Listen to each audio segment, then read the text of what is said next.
2005, 2006 was among the companies, what should I say, not even among the companies, the company, let's say, right? That's how big they are. They signed memorandums of understanding to extract minerals out of this belt in central India, the Adivasi belt.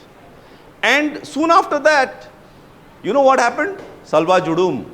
Interesting thing in this case is that all the while they are saying conspiracy against the nation. All the while they even went to the extent of later in the Bhima Koregaon case saying they are going to assassinate the Prime Minister, right? All kinds of fabrications, all kinds of planting in devices and Pegasus and like all kinds of things as we saw with Rona Wilson's computer. And yet the way this case played out actually also went out of hand even for the people in the ruling classes. So in this case, in fact, it's the same team of police officers who are in Aheri, Gadchiroli, which is part of Maharashtra, who would later get promoted, of course, you know, to Pune, which is where the Bhima Koregaon thing unfolds and the first FIR is lodged there in 2018, the beginning of 2018. And on the basis of that FIR, you have people like Stan Swami and Hani Babu here.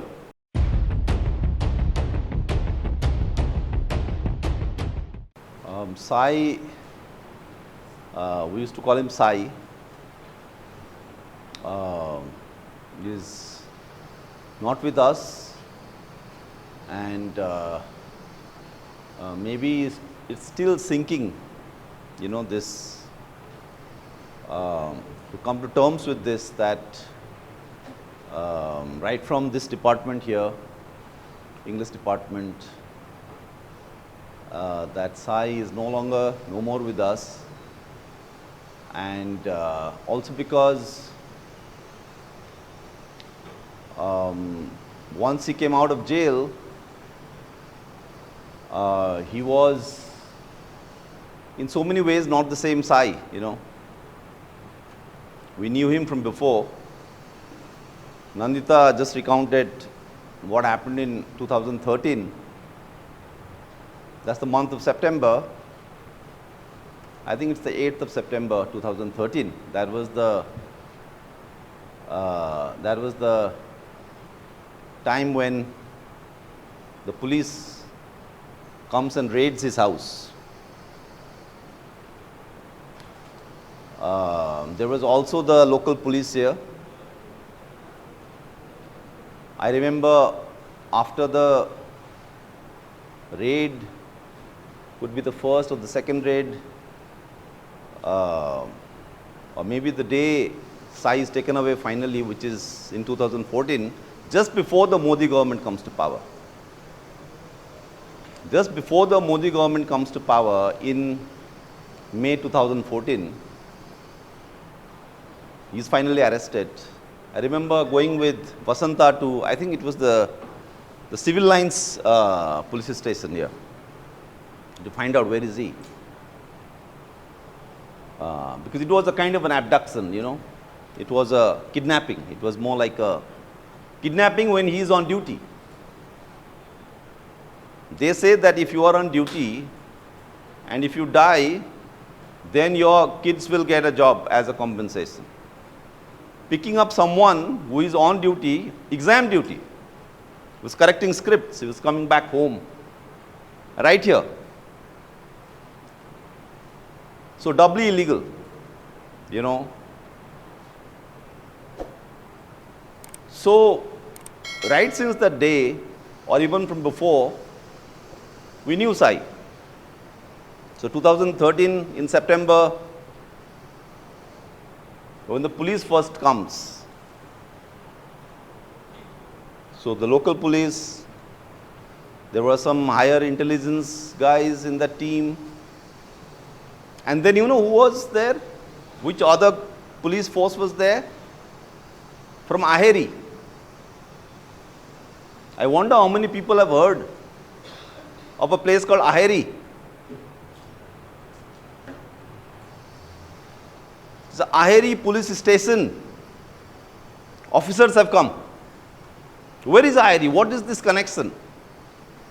Aheri is a little police station, a town in Gadchiroli.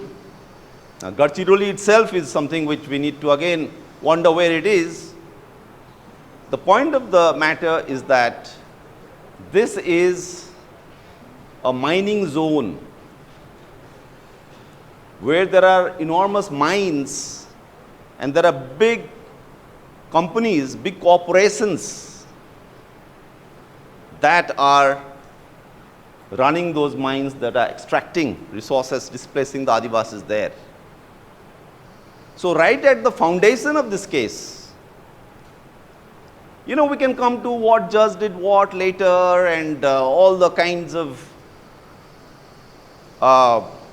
internal stories in the upper echelons of the judiciary. All of that is fine, it's in its place. But in this case, right at the outset, you have a direct connection with big capital trying to extract resources. So the Aheri police officer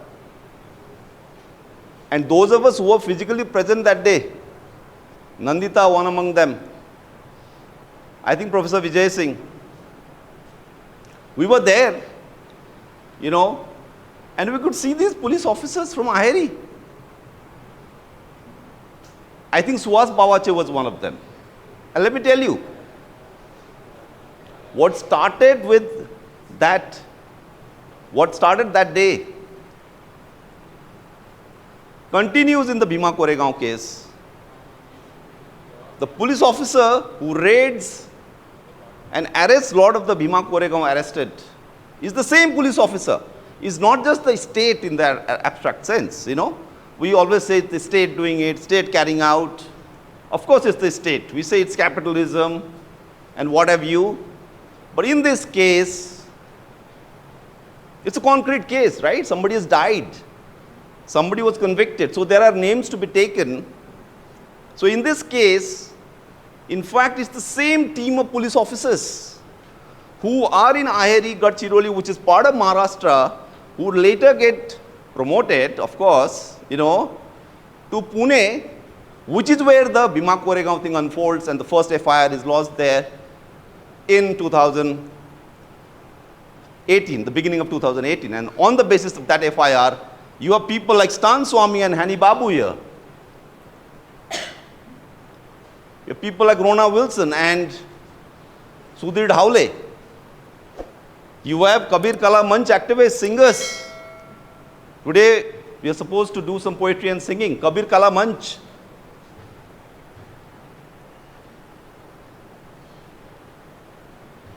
So it starts with that day. So I think we need to see this connection here. That they somehow thought that Saibaba, you know, is someone they should really come for, and they thought that all these other, the entire kind of movement, and you know, that's how the state thinks, that's how big capital works, you know, it needs to think of one mastermind, instigator, conspirator.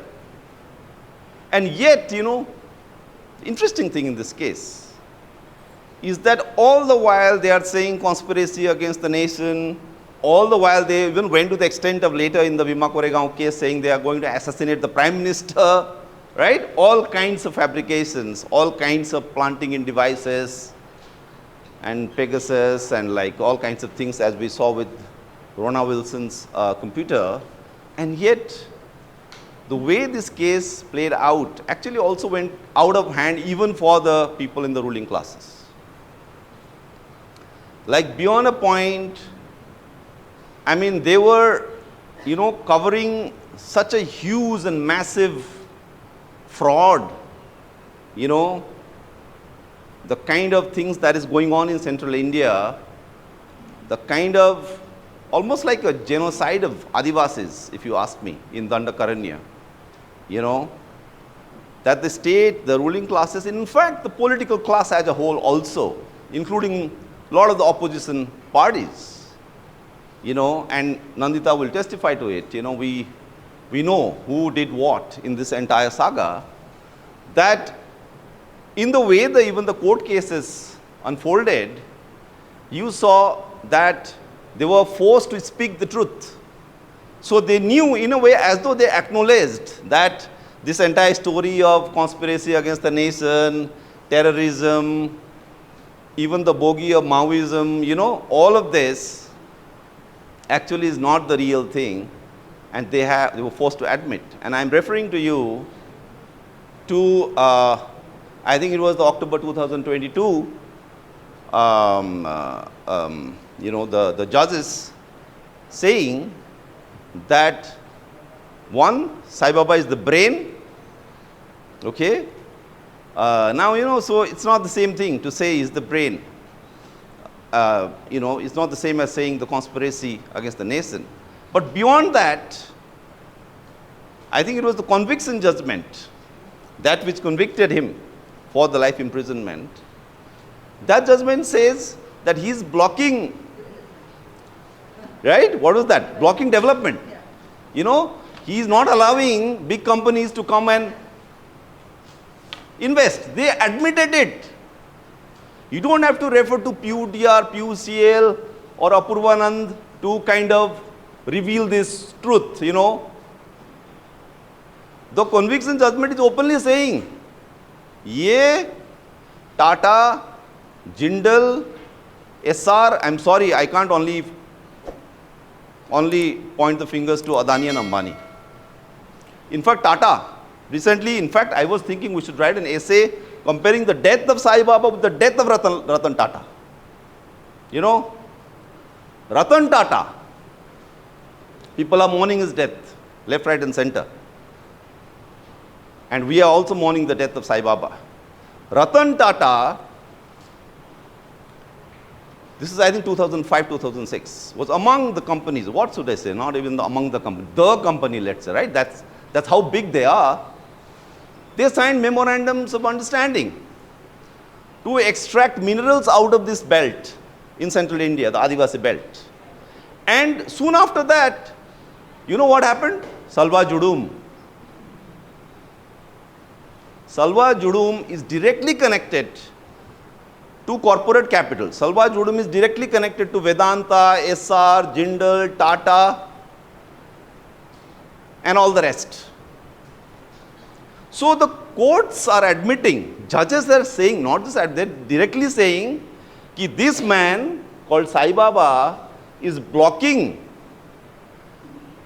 the super profits, the exploitation of these companies, and we need to back these companies. Hence, life imprisonment for Saibaba. This is what is the Saibaba case.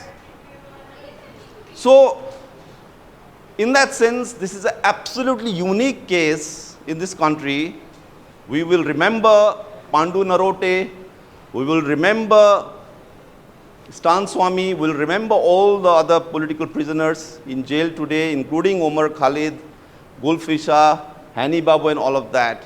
And yet, my submission to you is that the Saibaba case is absolutely revealing of the way the system works, and you are hearing things from the horse's own mouth. That was the power of Saibaba, and I think that's what's, I think, bringing us here today, because we know that power. And you know, I mean, that's the way maybe human life is, that it's only when someone dies, that's when you really discover what his life had to contribute. He was alive when after he came out of jail. I spent long hours with him, and what he became, the entire inner churning, the suffering that he went through, and what he became, the person that we got back this time in March, I think we couldn't really know him that well. You know, we were just starting to have those conversations. You will see a lot of journalists, interviews and all of that, but those are just touching the surface.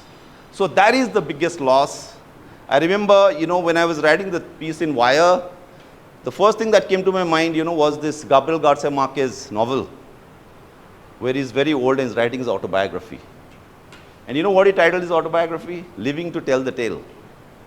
And then I was thinking, yeah, not living to tell the tale. That is Saibaba's life. Thank you.